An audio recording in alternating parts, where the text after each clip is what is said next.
Rebonjour. Je dis rebonjour parce que je suppose que si vous êtes ici, c'est que vous avez probablement visionné l'épisode 1 de ma docu-série Derrière les cosmétiques. Dans l'épisode 1, on en a appris beaucoup sur la composition des produits, on a parlé des ingrédients, surtout des ingrédients qui sont controversés. Outre le côté composition, on peut se questionner aussi sur la provenance de nos ingrédients. Est-ce que le naturel, c'est mieux pour notre peau, pour l'environnement, mais aussi pour notre santé? Je crois que c'est un très gros sujet, un très gros débat. On pourra probablement pas tout couvrir en un seul épisode, et les choses sont toujours en mouvement, on essaye d'améliorer, bref, gros sujet, gros débat, mais j'espère qu'on va pouvoir tirer au moins quelques conclusions aujourd'hui.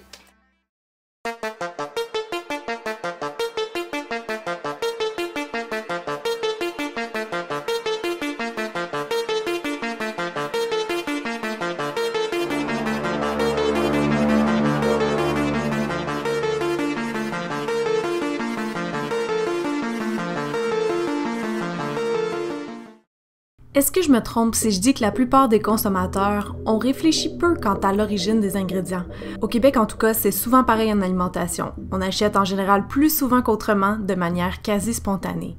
Il y en a qui diraient que je me pose trop de questions, mais j'ai l'impression qu'un cosmétique n'est pas nécessairement vert parce qu'il y a un emballage de cette couleur, est fabriqué ici ou même possède un logo bio.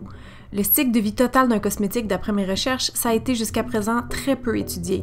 Il y a beaucoup de choses à prendre en compte, des ingrédients, qu'ils soient naturels ou pas, à la fin de vie, en passant par l'emballage. Mais avant d'éclaircir tous ces points avec des spécialistes, je me suis penchée sur la question plutôt biologique de la chose. Est-ce qu'il y a un avantage à utiliser ou à prioriser en fait les ingrédients naturels versus synthétiques? Est-ce que la peau les assimile mieux par exemple? Je dirais pas qu'il y a d'avantage au niveau de l'assimilation par la peau. Par contre, ça va un peu plus au niveau de qu'est-ce qu'on veut comme ingrédient dans notre cosmétique. C'est un peu plus une décision personnelle si on veut par rapport à nos valeurs. Par contre, ce qu'il faut savoir, c'est que naturel n'est pas égal à santé, meilleur, et synthétique veut pas dire que c'est mauvais. Si je prends par exemple de la vitamine C qui a été extraite dans la nature, par exemple d'une orange, de la vitamine C qui a été synthétisée en laboratoire, si je donne les deux molécules au meilleur chimiste au monde, il ne pourra pas les différencier parce que c'est la même molécule. En ce qui concerne la santé, on pense souvent qu'un ingrédient naturel, il va être bon pour la peau et qu'un ingrédient synthétique, il va être toxique. En réalité, ce n'est pas du tout le cas et le fait qu'un ingrédient soit naturel ne fait pas de lui un ingrédient bon pour la peau. Par exemple, en cosmétique, on utilise beaucoup l'huile de ricin, mais le ricin, c'est une plante qui est hautement toxique, parmi les plus toxiques de ce monde, et pourtant on l'utilise quand même, mais alors pas de panique. Sauf que c'est pas l'eau de bleuet que je vais vous parler, c'est l'huile de ricin. On la purifie bien évidemment de façon à ce qu'elle ne soit plus toxique, et dans ces cas-là, on peut l'utiliser en cosmétique. Mais tout ça pour dire que le naturel, ce n'est pas forcément bon pour la santé. Une molécule, elle a une forme, etc. Et c'est ça qui va lui donner sa fonction. Le fait qu'elle soit de synthèse, issue de biotech, parce qu'actuellement, tu as aussi beaucoup de biotechnologie, tu vois, de fermentation ou de synthèse, ça ne change absolument rien, puisque la molécule est la même et ta peau va l'utiliser de la même façon. Actuellement, ce qui est un peu dommage, c'est qu'on essaie toujours de tout opposer, c'est-à-dire naturel ou synthétique, machin, enfin, tu vois, et c'est toujours blanc ou noir, et en fait, la vie, c'est gris. C'est un de mes grands credos. Le bio, qu'est-ce que ça change? En fait, au niveau de la formulation, c'est sûr que ça apporte certains défis parce que certaines molécules d'origine naturelle vont être reconnues un peu plus comme de la nourriture par certains microbes. Donc, ce que ça fait, c'est que parfois, il faut mettre plus d'agents de conservation pour bien conserver le produit parce que les microbes vont avoir plus tendance à attaquer le produit. Un ingrédient bio, ça nous assure que sa fabrication, son extraction a été faite dans les règles de l'art qui respectent l'environnement. Si on prend des mélanges naturels, des extraits, là, il y a une composition chimique complexe. Il peut y avoir des effets synergie et améliorer l'efficacité. Mais un ingrédient bio et un ingrédient synthétique, ce sont deux substances identiques au niveau de l'activité sur la peau. C'est pas plus efficace, c'est pas moins efficace. Alors concernant les ingrédients bio, leur seul avantage c'est de promouvoir l'agriculture biologique. Donc les cosmétiques bio, ils correspondront davantage aux personnes qui souhaitent soutenir l'agriculture biologique, mais ce ne sont pas forcément des cosmétiques qui vont être plus efficaces, qui vont être plus sains et qui vont être meilleurs pour l'environnement. Lorsqu'on fait de la culture bio, si on n'utilise pas d'herbicides, de pesticides, etc., lorsque la plante se fait manger par une petite bébite, bien, cette plante-là, elle a des moyens de défense. Elle va se défendre. Et comment elle se défend? en produisant des substances naturelles qu'on appelle des métabolites secondaires spécialisés qui repoussent les insectes et qui envoient des messages aux autres plantes pour se défendre. Et là, à ce moment-là, cette plante-là peut contenir des substances naturelles qui peuvent avoir une certaine toxicité. Donc, c'est connu, ça a été démontré. Évidemment, si on fait un extrait, on va chercher la substance qu'on a besoin, bien, ça compte pas. Mais si on prend un extrait complexe, bien, il va varier, que ce soit une plante bio ou que ce soit une plante qui a été traitée de façon non bio avec des pesticides. Le mot naturel, quand on fait référence aux ingrédients dans le domaine, reste assez flou. Mais pour qu'on se comprenne tous bien aujourd'hui, un ingrédient dit naturel provient soit du règne végétal, minéral ou animal, tandis qu'un ingrédient d'origine naturelle fait plus référence aux mêmes ingrédients, mais qui peuvent avoir subi une transformation chimique.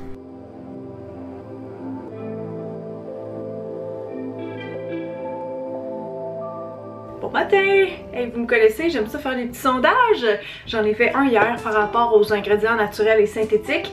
Je suis curieuse d'aller voir les résultats. 2 secondes, là, je vais juste finir de m'appliquer mon écran solaire. Donc, première question. Pensez-vous que les cosmétiques naturels sont mieux pour l'environnement? 54% a dit oui. Vous sentez-vous plus en sécurité avec des cosmétiques naturels? 71% ont dit oui. Ça, c'est quand même gros. Bon, là, on s'entend, mes choix de réponse, c'est tout le temps juste oui-non. Il n'y a pas grand place pour la nuance. Mais prochaine question, si vous avez déjà testé, est-ce que votre peau tolère bien les cosmétiques 100% naturels, voire bio? 67% ont dit oui. Fait qu'intéressant, hein? Je voulais conclure le chapitre sur la peau en allant poser mes questions à un dermatologue. Le docteur Tremblay de la clinique Médium a accepté de s'entretenir avec moi. Est-ce qu'on peut réagir à un cosmétique naturel? Oui. Nous, en clinique, en dermatologie, on voit souvent des gens chez qui on va donc adresser une condition de peau, rosacée, acné, eczéma, peau sèche, et chez qui on va discuter justement de leur routine qui peut être très naturelle ou plutôt de grade médical. Et il existe souvent un peu ce préjugé envers ou enfin cette idée préconçue que parce que c'est naturel, c'est mieux. Je pense qu'il y a beaucoup de nuances à faire à ce sujet-là. Souvent, la chose que je vais dire à mes patients, c'est que du pétrole, c'est naturel, de l'herbe à puce, c'est naturel, et ça peut être aussi très nocif, d'accord? On sait qu'en médecine, c'est le dosage qui fait le poison. Ça, c'est un adage classique en médecine. Par rapport aux produits strictement naturels maison, moi, c'est sûr que j'ai une mise en garde à faire tout de suite, qui est celle que, en prenant un produit de source naturelle, on n'est pas certain de la concentration des actifs que l'on utilise. Si on prend un extrait de pépins de raisin vert, la saison où il a fait beaucoup de soleil et chaud, l'actif dans le pépin va être beaucoup plus concentré qu'un été froid et pluvieux. D'une récolte à l'autre, l'actif peut être à des concentrations très très différentes. Et un des problèmes qu'on a, c'est qu'un actif donné à faible concentration peut être sécuritaire et efficace, et à plus haute concentration peut devenir irritant, voire allergisant. La pire réaction allergique que j'ai jamais vue dans toute ma carrière en dermatologie, en presque 30 ans de pratique, c'est l'histoire suivante. Donc j'avais eu une jeune patiente de Colombie-Britannique qui était de passage à Montréal, qui avait des problèmes de démangeaison et qui a décidé de se faire une momie toute la nuit, se mettre des bandages sur le corps avec des huiles essentielles, dont de l'eucalyptus. Le lendemain matin, elle s'est réveillée, les yeux tout bouffis, le visage tout gonflé. Elle a dû se présenter aux urgences et on a dû l'admettre à l'unité des grands brûlés du CHUM de l'Université de Montréal parce qu'elle avait une désépidémisation du corps de l'ordre de plus de 50%. C'était une jeune femme pleine de bonne volonté, qui voulait s'aider, plein de ressources, va sur Internet, décide d'utiliser un traitement naturel pour adresser sa condition dermatologique, mais cette jeune fille-là, elle aurait pu en mourir. Donc, c'est là où, oui, le naturel, moi, j'y crois. Je pense qu'il faut se tourner vers des sources naturelles dans les produits qu'on utilise, mais il faut aussi, pour la santé, la sécurité et l'efficacité de nos patients, être certain de la concentration des actifs qui s'y retrouvent. Le truc, c'est que si tu veux, les ingrédients naturels, c'est par définition moins propre microbiologiquement que des ingrédients synthétisés. Dans un ingrédient de synthèse, ton process de fabrication de l'ingrédient, tu vas avoir des impuretés, tu les connais, tu sais les doser, donc tu peux tout checker. Et en fait, tu as une molécule. Donc c'est facile, si tu veux, d'analyser ton lot et de savoir ce qu'il y a en plus de ta molécule. Les extraits naturels, c'est hyper complexe. Par exemple, une huile essentielle de rose, c'est 300 molécules. En fait, une formule va se dégrader de deux façons. Il peut avoir de la contamination de microbes, mais il peut aussi avoir la dégradation de ton produit.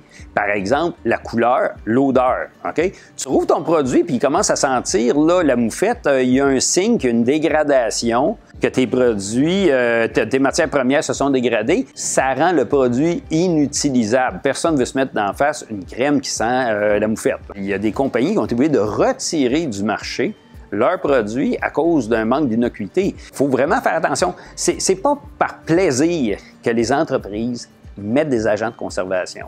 Mais il y a des agents de conservation qui sont plus efficaces, puis d'autres qui sont plus sécuritaires que d'autres. Il s'agit de choisir les bons, puis en ce moment, il y a des très bonnes alternatives. Ils coûtent plus cher. C'est quoi des exemples d'ingrédients naturels, cette fois-ci, qui sont controversés, puis pour quelles raisons? Est-ce que c'est plus en lien, par exemple, avec la peau que l'environnement ou la santé? Ça va vraiment dépendre de chaque ingrédient. Quand on parle d'ingrédients naturels, souvent, on va penser à des extraits. Donc, si on pense aux huiles essentielles, bien souvent, elles vont être controversées plus pour leurs effets allergisants, photosensibilisants, des choses comme ça. Mais il ne faut pas oublier qu'il y a beaucoup d'ingrédients qu'on connaît plus de manière synthétique, mais qui existent aussi de manière naturelle. Exemple, les parabènes, le phénoxyéthanol, l'acide salicylique aussi. C'est tous des ingrédients qui existent dans la nature, qui fait que souvent on va parler de l'ingrédient synthétique qui est controversé, mais la réalité, c'est que ça se trouve aussi dans les ingrédients naturels. Dans les ingrédients controversés environnement, tu vas avoir tout ce qui est huile de palme, parce qu'il y a il y a pas mal pour l'instant de dérivés d'huile de palme aussi en cosmétique. En fait, c'est toujours le problème, c'est que à chaque fois que t'as un ingrédient qui devient un peu hype, tu vois, genre le quinoa, l'avocat, ce genre de trucs, oui. T'as une ruée sur la ressource et en fait, l'exploitation extrême de la ressource en elle-même n'est pas durable. C'est-à-dire que si ça reste une consommation modérée, très bien. Par contre, si tu es obligé de pousser la production pour satisfaire à ta consommation, là, c'est quasiment jamais bénéfique pour l'environnement. Aujourd'hui, certains ingrédients naturels sont controversés principalement pour deux raisons. La première raison, c'est le risque d'allergie ou le risque d'irritation, puisque malheureusement, un extrait botanique a beaucoup plus de chances de créer une irritation ou une allergie sur la peau qu'un ingrédient synthétique. La deuxième controverse, c'est qu'il y a certains ingrédients naturels qui sont issus de plantes en danger d'extinction. Par exemple, le bakuchiol qui fait fureur au niveau des marques naturelles puisque le bakuchiol aurait exactement les mêmes propriétés que la vitamine A qui est l'ingrédient anti-âge par excellence. Le problème c'est que le bakuchiol il est issu d'une plante qui est actuellement en danger d'extinction et qui est bien souvent collectée illégalement. La récolte est méticuleuse et se fait exclusivement à la main. The proportions are 1 part lavender oil to 40 parts water. So between May and September, killing those weeds is a vital daily ritual. Bon, là, ça vient tellement énergivore de faire des recherches pour ce projet-là, là, en toute transparence. Sérieux, en ce moment, genre, tout mon temps, toute ma vie passe derrière les cosmétiques. Quand je suis pas en train de faire du montage, je suis en train de faire de la recherche tout le temps, de contacter des gens, voir différents avis et ça ne finit plus. C'est dur quand même de documenter toutes mes pensées, toutes mes découvertes, tu sais, au fur et à mesure qu'elles viennent. Mais pour la question environnementale de la chose, là, j'ai l'impression qu'on n'aura peut-être pas de conclusion dans cette vidéo-ci parce que c'est tellement un gros dossier compliqué. J'ai vraiment de la misère, là, moi, en tant que consommatrice, à trouver de l'information là-dessus. J'essaye de penser c'est quoi les avantages puis les désavantages autant des ingrédients synthétiques que naturels. Au niveau des ingrédients synthétiques, qu'est-ce que j'essaye de trouver comme information? C'est si c'est problématique, en fait, quand ça retourne dans l'environnement. Sauf qu'encore là, de ce que je sais, c'est du cas par cas parce qu'il y a des trucs qui sont quand même dégradables, mais après ça, y a-tu vraiment une bioaccumulation significative, mettons, dans l'eau? Parce que si oui, ça vient perturber la vie aquatique. Puis je me demande spontanément comme ça, même si demain tout le monde arrêtait d'utiliser des ingrédients qui seraient problématiques, est-ce que c'est déjà trop tard au sens où ça fait des années qu'on en utilise, puis que là en fait en réalité apparemment tout est un peu contaminé, tu sais les eaux, le poisson qu'on mange, la terre, l'air, tout. Tu sais il y a des procédés de fabrication aussi dans le synthétique que j'aimerais comprendre et voir en action, mais j'arrive pas à trouver cette information là pour l'instant. Puis d'un autre côté, j'ai de la misère à imaginer si on se met à produire genre une grosse quantité de plantes pour des cosmétiques spécialement, comment ça peut être écologique, au sens où tu sais une monoculture, il me semble que c'est jamais bon, non? Que ce soit en alimentation ou pour des produits de soins personnels. Oh, il y a tellement de détails auxquels je pense, là, tu sais, comme j'essaie de calculer c'est quoi l'énergie que ça prend, mettons, pour faire pousser des plantes versus faire un ingrédient, tu sais, le reproduire en labo, à moins de récupérer, mettons, des déchets de l'industrie agroalimentaire qu'on ferait rien avec, genre je sais pas quoi. J'ai de la misère à imaginer comment, si tout le monde demain, on se tourne au naturel, comment ça peut rester sustainable, durable, pardon. Mais c'est vrai, c'est des questions que je me pose, ou juste la provenance des ingrédients, ce que je disais au début en intro, comment on peut s'assurer que ça reste écologique, mettons qu'on veut encourager une marque locale, par exemple au Québec, mais que tous ces ingrédients proviennent des quatre coins du monde. Tu sais, parce que mettons de la fleur de monoïde ça pousse pas ici, le beurre de karité non plus. Est-ce que c'est fait de manière éthique? Comment on peut s'en assurer? Je sais pas. En général, je veux dire, l'agriculture moderne telle qu'on la connaît, c'est des challenges en ce moment au niveau de l'environnement, là. Fait que c'est ça fait beaucoup de choses à considérer. Je pense qu'on peut pas être dans le noir ou blanc. On peut juste pas. Oh, ok, je suis tannée, je sais plus quoi penser. J'ai besoin d'un break mental, mais ça va être encore comme ça pendant genre minimum 2 semaines, c'est sûr. Ce matin, je vais avoir la chance de m'entretenir avec Martine Schmidt de la marque Fun Éthique. On s'est déjà rencontrés il y a plusieurs années dans un de mes voyages en France, mais j'avais envie de lui parler un petit peu pour comprendre c'était quoi sa philosophie, pourquoi elle avait choisi de se lancer dans le fond dans les cosmétiques naturels bio. Allô Martine! Salut, comment vas-tu? Ça va bien toi? Premièrement, je voulais savoir, ça fait combien de temps que Fun Éthique existe? Eh ben écoute, on a créé Fun Éthique en 2012, donc tu vois qu'on est dans notre 9e année, t'imagines? Avec Martine, on a tout de suite commencé à parler des changements dans la façon de consommer des produits. En 2012, en fait, la baseline de nos cosmétiques, c'était cosmétiques responsables. Ouais. Et en 2013, on a supprimé cette baseline pour revenir sur cosmétiques biologiques parce que les gens n'étaient pas du tout prêts en 2012 à comprendre ce que c'était que la cosmétique responsable. Et quand tu allais dans les points de vente pour vendre tes produits, on te regardait avec des yeux comme ça en te disant bah, cosmétique responsable, l'éthique, le développement durable, et de quoi vous parlez. Ok. Aujourd'hui, oui, ça veut dire quelque chose. C'est-à-dire que quand Fun Éthique explique que la cosmétique qu'on fait, elle est fabriquée à 100% en Alsace, que les matières premières, on sait précisément d'où elles viennent, quasiment qui les fabrique, quelle est la filière, est-ce que c'est écologique, le fait de choisir des matières premières qui soient modernes mais qui ne viennent pas appauvrir l'environnement. Ouais. Tout ça, aujourd'hui, les gens, ils y trouvent un intérêt. On a aussi un peu parlé du greenwashing que certains gros groupes font, et quelque chose que Martine a dit qui m'a marqué, c'est que si les petites marques peuvent faire des efforts, les grandes marques le peuvent assurément. Notre flacon, il est à 50% recyclable. Ouais. Alors, ça fait rigoler tout le monde, enfin tous les gens comme nous, parce qu'un flacon à 50% recyclable, ça veut dire que tu fabriques encore 50% de plastique. Pour te donner l'exemple, moi j'ai fait une analyse de 6 mois sur les flacons. 6 mois. Okay. Pour savoir ce qui se faisait en green packaging. J'ai éliminé tout ce qui venait d'Amérique centrale. Parce que quand on enlève le côté déforestation pour pouvoir planter de la canne à sucre, quand on enlève la flotte qu'il faut utiliser pour arroser la canne à sucre pour qu'elle pousse une fois que tu l'as coupée, quand tu enlèves le bilan carbone pour ramener ça en Europe, ton packaging, il a vraiment plus rien d'éco-conçu. Et on a trouvé à 500 km de chez nous un packaging 100% recyclé et recyclable, c'est-à-dire que Fun Éthique ne produit plus de plastique, à base de bouteilles de lait et de bouteilles de jus de fruits collectées en Europe. Donc, si tu veux, c'est possible. Il suffit de le vouloir. C'est toujours une question de vouloir. Le résultat économique dans ces grosses boîtes est toujours encore plus important que le discours écologique. C'est certain qu'on peut se poser des questions quant aux valeurs de chaque entreprise. Cependant, le naturel bio, c'est pas toujours accessible pour tous.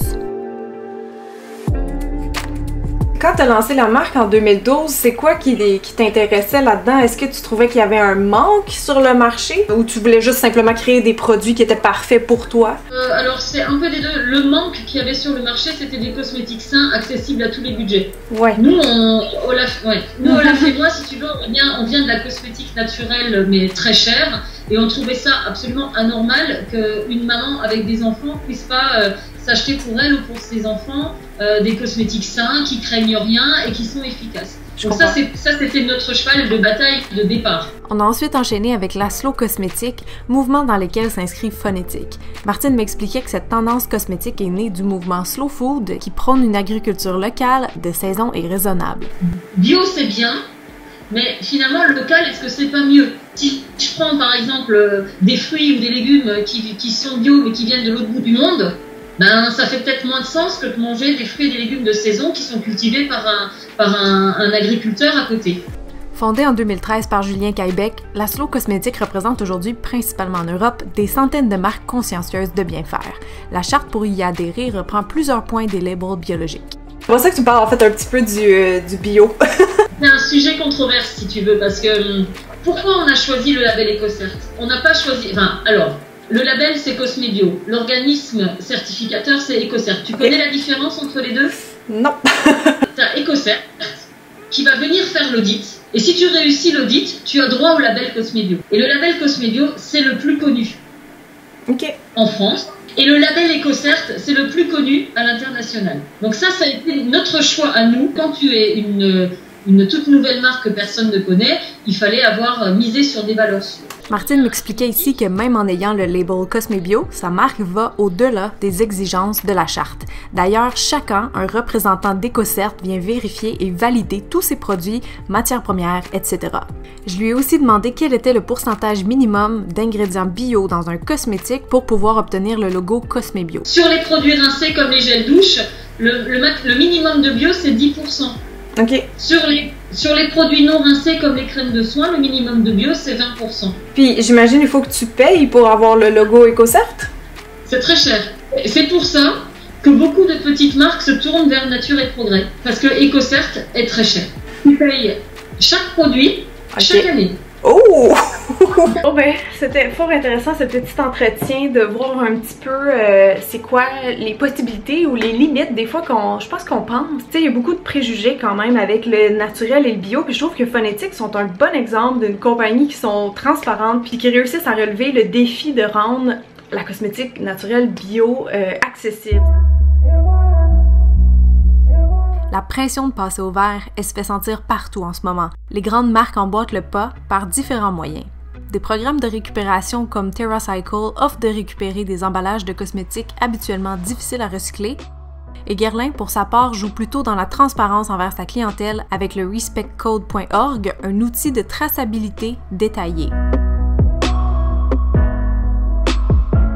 Est-ce que les ingrédients naturels, ça coûte plus cher? Pourquoi il n'y a pas plus de compagnies qui se tournent vers le naturel en général? C'est sûr qu'en général, les produits naturels vont coûter un petit peu plus cher que les produits synthétiques. Surtout quand on parle d'ingrédients dérivés d'origine naturelle, on va avoir besoin d'une grosse quantité d'un ingrédient naturel pour avoir une plus petite quantité de l'ingrédient spécifique qu'on recherche. La raison pour laquelle les marques se tournent aujourd'hui vers le naturel, ce n'est pas une question de prix, c'est tout simplement dû à l'engouement des consommateurs pour le naturel et pour le bio.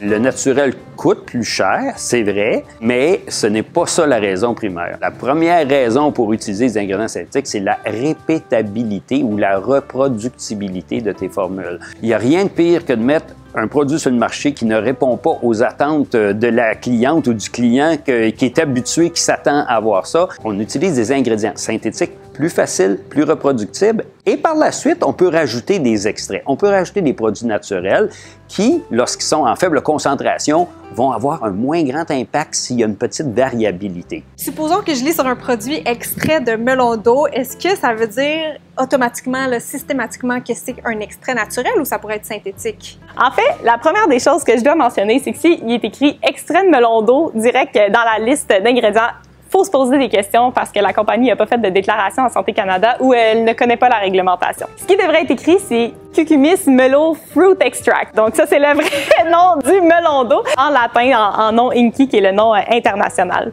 Mais mis à part ça, généralement, quand on va voir extrait ou fruit extract, c'est effectivement un extrait naturel. Par contre, il peut être fait de tellement de façons. Pour extraire du melon d'eau, on pourrait par exemple le presser, on pourrait utiliser différents solvants.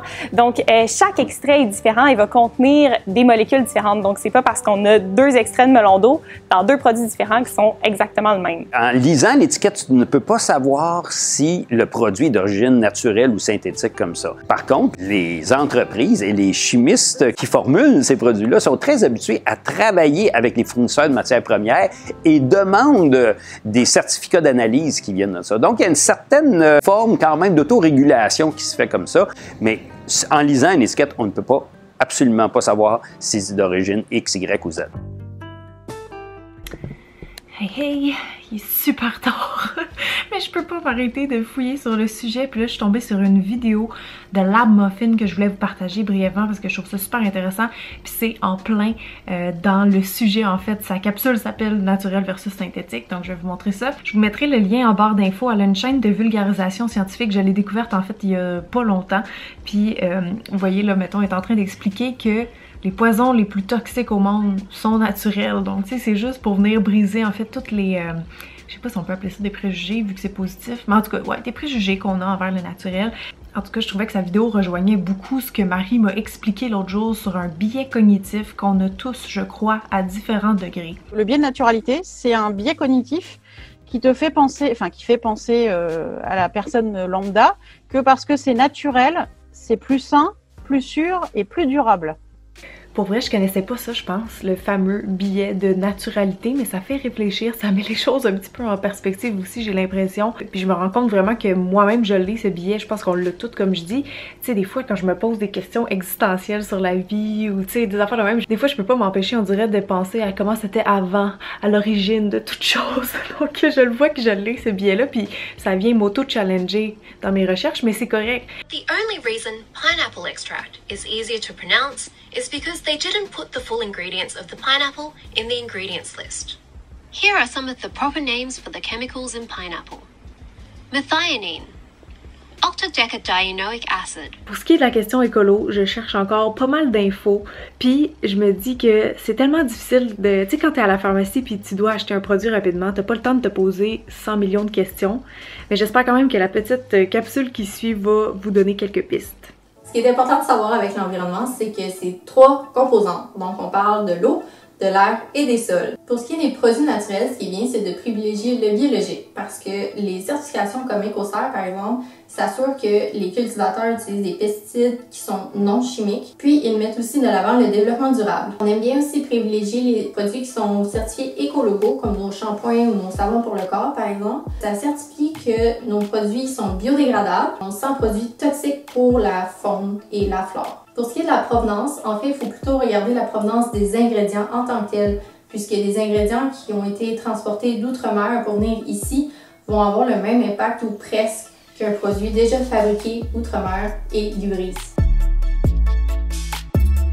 Pour les contenants maintenant, en fait, ce qui est le plus à éviter, ce serait les plastiques non recyclés et non recyclables, puis aussi tout ce qui est mélange de plastique et carton, un peu comme les cartons de lait par exemple. Parce que ça, c'est vraiment difficile à recycler, puis ça va aller en centre d'enfouissement, polluer l'eau et les sols, encore une fois. Le contenant le plus écologique est bien entendu celui qu'on amène de la maison, donc c'est le vrac. Pour tout ce qui est entre les deux, ça serait de privilégier les contenants les plus légers, donc je dirais probablement le carton, le papier, le plastique même, recyclé bien entendu, puis le métal. Parce que les produits qui sont plus lourds, ils vont prendre plus de GES dans leur transport. Lorsque c'est un produit qu'on a acheté ici, localement, on peut aussi se permettre d'acheter du verre, surtout si on peut réutiliser le contenant par la suite.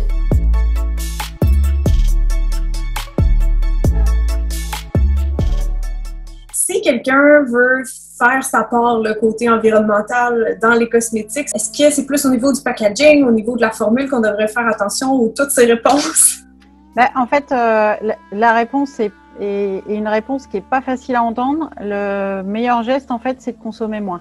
C'est ce que je pense aussi. Voilà. La question de l'environnement est aujourd'hui une question essentielle. On se doit de tous faire attention à notre impact sur l'environnement. Le problème, c'est que avec la cosmétique aujourd'hui, c'est extrêmement difficile de savoir l'impact des ingrédients, de savoir l'impact des cosmétiques et de savoir quelles sont les marques qui font réellement attention à leur impact environnemental, puisqu'il ne faut pas oublier que la cosmétique, qu'elle soit bio, naturelle ou conventionnelle, leur but c'est de vendre et du coup on se fait souvent avoir par les techniques marketing. Aujourd'hui, il y a énormément de questions dont on n'a pas la réponse. En ce qui concerne l'écologie, le mieux c'est tout simplement de consommer intelligemment, c'est-à-dire de consommer mieux, moins et donc de gaspiller moins. Le bon déchet, c'est celui qu'on ne fait pas. Donc c'est pour ça qu'au final, on revient toujours à ce truc-là, c'est que ce qui a le moins d'impact sur la planète, c'est de consommer moins. Là, j'aimerais ça qu'on parle un peu d'une mise en situation de cosmétiques homemade du type ma cousine fabrique des savons ou j'ai une amie qui fait des crèmes, elle veut que je les teste. Comment moi, en tant que consommateur, je peux m'assurer que ça va être sécuritaire pour ma santé, ma peau et compagnie? C'est vraiment une bonne question, puis il faut se la poser. Il y a une réglementation spéciale au Canada pour les cosmétiques artisanaux, plus précisément les savons. Donc, si elle fait des savons à la maison, il y a beaucoup moins de risques. Pourquoi? On ne travaille pas avec des produits qui ont de l'eau ou des risques de contamination. Si elle fait des savons, c'est une chose. Si elle se met à faire des crèmes, des sérums, n'importe quoi qui contient de l'eau et des matières organiques, bien là, il y a des risques d'avoir des bactéries dans le produit. Il y a des risques plus importants si elle travaille aussi avec des huiles essentielles. Est-ce qu'elle connaît vraiment les risques sur la santé en général? Donc, la meilleure recommandation que j'aurais, c'est tout d'abord de lui demander si elle fait, par exemple, un challenge test, donc qui est un test microbiologique qu'on va vérifier si les bactéries poussent dans le produit. Est-ce qu'elle connaît la réglementation? Donc, est-ce qu'elle a fait des cours de formulation et tout ça? Puis, est-ce qu'elle déclare ses produits à Santé Canada? Donc, moi, je pense que la meilleure recommandation, c'est de l'encourager à aller s'éduquer dans le domaine le plus possible ou s'entourer de chimistes ou de formulateurs autour d'elle pour faire des choix éclairés. Personnellement, je comprends l'envie qu'ont certaines personnes à vouloir faire des cosmétiques maison. Puisque si j'ai choisi de devenir ingénieur chimiste, c'est tout simplement pour que mon métier ce soit de faire des cosmétiques. Mais je ne recommande pas du tout la cosmétique maison puisqu'il y a un risque microbien qui est assez important. Alors oui, il faut bien se laver les mains, bien laver ses ustensiles, mais ensuite, qu'est-ce qui nous dit que le système de conservation du produit, il va fonctionner? Il y a certains ingrédients qui demande une méthode d'incorporation particulière pour avoir des bénéfices pour la peau.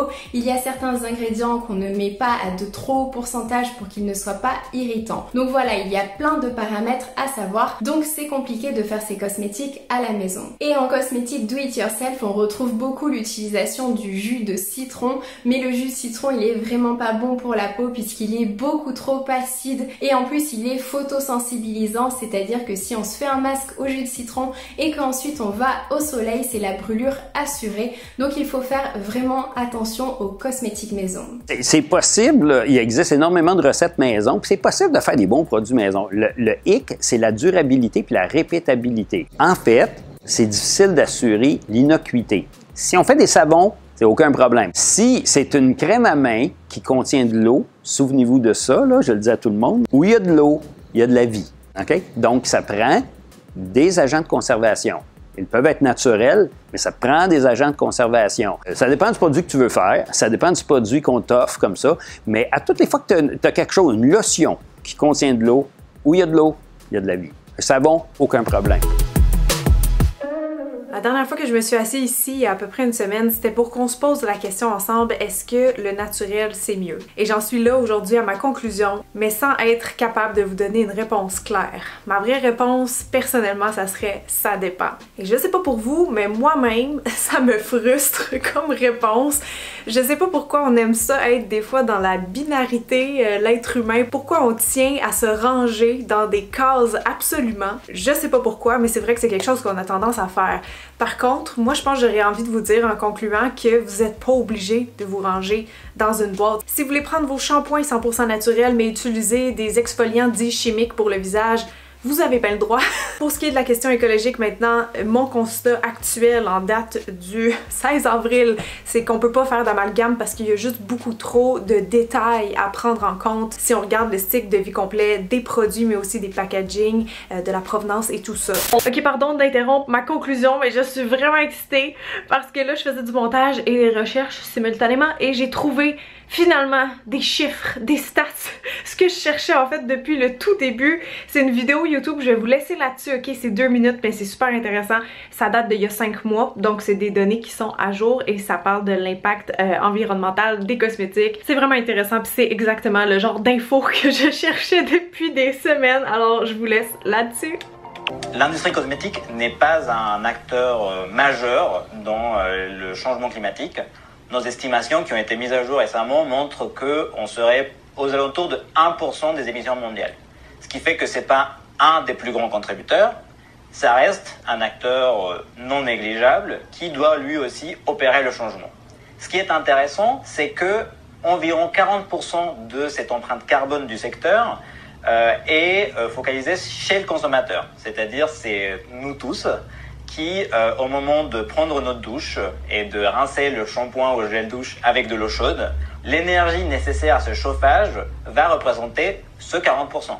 Les autres maillons de la chaîne de valeur, eux non plus, ne sont pas négligeables. Le packaging peut représenter jusqu'à 20% des impacts. Derrière, la formule ou le transport vont avoir chacun environ 10% des impacts. On doit agir sur tous les maillons de la chaîne de valeur pour vraiment arriver à un secteur qui soit le plus durable possible. Le secteur de la cosmétique est vraiment au croisement de plein d'enjeux et de plein de secteurs.